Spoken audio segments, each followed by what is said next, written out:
Bismillahirrahmanirrahim. Assalamualaikum warahmatullahi wabarakatuh. Apa kabar anak-anak hari ini?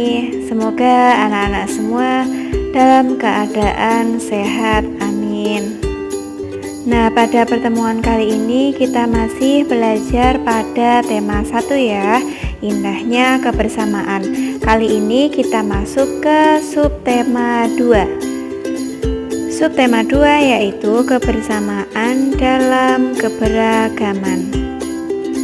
Nah, pada subtema 2 pembelajaran 1 ini kita akan belajar tentang muatan IPS. Yang pertama ya, IPS kita akan belajar mengidentifikasi keberagaman sosial, ekonomi, budaya, etnis, dan agama di provinsi setempat.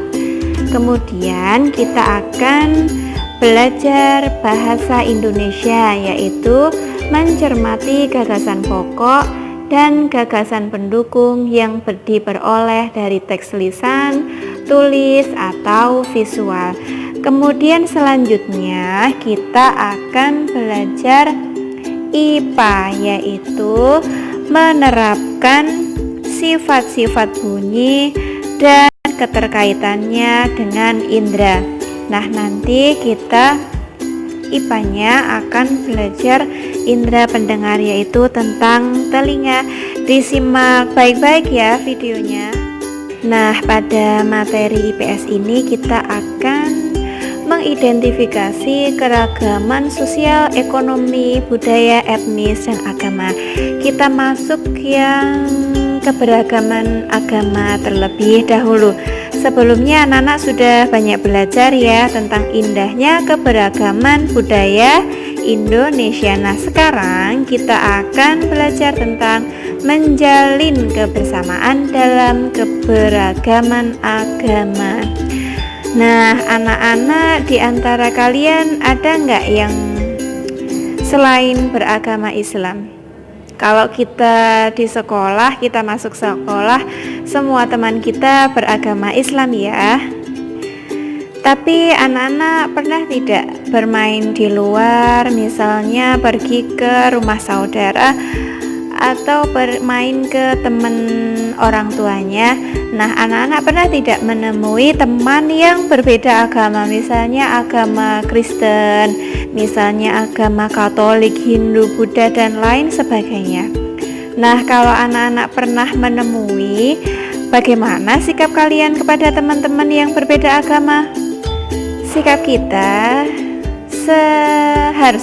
sebaiknya harus tetap saling menghargai, tetap saling menghormati, meskipun kita berbeda-beda ya. Jadi anak-anak, Indonesia itu terdiri atas berbagai macam suku, bangsa dengan agama yang berbeda, namun tetap dalam satu wadah, yaitu apa? Negara Kesatuan Republik Indonesia atau NKRI. Perbedaan agama bukan menjadi penghalang untuk tetap menjunjung persatuan dan kesatuan. Sikap saling menghargai dan bekerja sama antar pemeluk agama yang berbeda menjadi modal dasar untuk menjaga keutuhan NKRI. Jadi kita harus menjunjung tinggi keberagaman. Kita harus saling menghargai dan saling menghormati, tetap rukun terhadap siapapun, tidak boleh memandang perbedaan ya, tidak boleh memandang beda agama terus kita tidak rukun, itu tidak boleh. Kepada agama apapun kita harus tetap saling menghormati, tidak boleh saling mencaci, mencela, dan lain sebagainya. Jadi kita harus tetap menjunjung tinggi persatuan dan kesatuan. Untuk apa? Untuk menjaga keutuhan negara Kesatuan Republik Indonesia. Nah, sekarang untuk materi bahasa Indonesianya itu kita mencermati keterhubungan antar gagasan yang didapat dari teks lisan. Kita sudah belajar ya dari kemarin ya, gagasan pokok, gagasan pendukung. Nah, ini ada teks. Nah, nanti di LKS yang ini juga ada teks. Nanti anak-anak bisa berlatih sendiri ya. Bisa berlatih mana gagasan pokok dan mana gagasan pendukung. Kalau yang di buku BSE ini judul bacaannya ini bekerja sama dalam keberagaman. Nah, ini nanti itu disuruh mencari gagasan pokok kemudian gagasan pendukung. Anak-anak sudah paham ya mana gagasan pokok dan mana gagasan pendukung. Kemampuan anak-anak akan semakin terasah apabila anak-anak rajin membaca, rajin berlatih menentukan gagasan pokok dan gagasan pendukung. Nanti anak-anak latihan sendiri yang di LKS ya. Jadi Bu Guru ini cepetin supaya materi kita tersampaikan semuanya. Nah, pada materi IPA kali ini kita masih belajar tentang bunyi dan keterkaitannya dengan indera pendengar. Nah, anak-anak melakukan percobaan tentang perambatan bunyi ya. Ini contohnya. Nah, nanti anak-anak melakukan percobaan di rumah. Nah, keterkaitannya dengan bunyi adalah alat pendengar. Alat pendengar kita apa anak-anak? Ya, alat pendengar kita adalah telinga. Jadi sekarang kita akan mempelajari indera pendengar yaitu telinga. Nanti Bu Guru akan menyajikan video bagaimana bunyi itu bisa sampai ke telinga kita sehingga kita bisa mendengarkan bunyi. Nah, untuk menambah wawasan kita, di LKS ini ada bacaan tentang bunyi dan keterkaitannya dengan indera pendengar ini ya. Nanti dibaca ya anak-anak ya. Ada telinga bagian luar, kemudian ini ada gambar telinga beserta keterangannya. Nanti Bu Guru akan memberikan video tentang telinga. Kemudian ada telinga bagian tengah, nanti dibaca ya mana yang bagian tengah. Kemudian telinga bagian dalam. Nah, ini untuk menambah wawasan kita. Nah, ini adalah contoh alat musik. Nah, alat musik ini termasuk sumber bunyi. Jadi anak-anak, beragam bunyi berasal dari benda yang bergetar. Jadi misal ini kecapi, ini dawainya kita petik maka akan bergetar. Sama gendang juga apabila kita tabuh akan bergetar. Ini juga digoyangkan akan bergetar. Jadi bunyi berasal dari benda yang bergetar. Nah, kemudian getaran dari suatu benda akan mengakibatkan udara di sekitarnya bergetar. Nah, getaran tersebut menimbulkan gelombang bunyi di udara. Benda-benda yang bergetar dan menghasilkan bunyi disebut sumber bunyi. Nah, bunyi kemudian merambat melalui udara. Jadi alat musik menjadi sumber bunyi, kemudian merambat melalui udara dan ditangkap oleh telinga kita. Getaran bunyi mengenai gendang telinga yang berupa selembar kulit tipis ya.